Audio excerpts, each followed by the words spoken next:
দর্শক, আমরা এখন অবস্থান করছি ঢাকা মেডিকেলের জরুরি বিভাগের সামনে।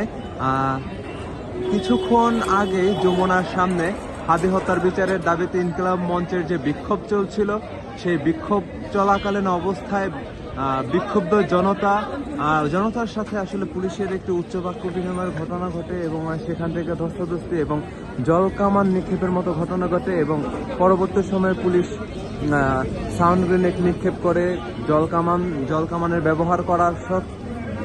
ব্যবহার করা হয় এবং দফায় দফায় আসলে সাউন্ড গ্রেনেড ব্যবহার করা হয় ওখানে। এবং অনেকে সেখানে আসলে বলছিলেন যে আসলে গুলি করা হয়েছে, আসলে গুলিতে আহত হয়েছেন আসলে ইনকিলাব মঞ্চের নেতা জাবের।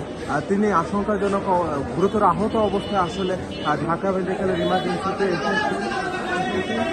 আমরা যদি আপনাদেরকে একটু দেখাই যে এখানে আসলে আহত আরো অনেকজন নিয়ে আসা হচ্ছে এখানে প্রাথমিক চিকিৎসা দেওয়ার জন্য। সেখানে পুলিশ লাঠিচার্জ করে, গুলি করে এবং টিয়ার শেল নিক্ষেপ করে এবং তাদের অবস্থা খুবই তারা গুরুতর আহত অবস্থায় আসলে আসছেন।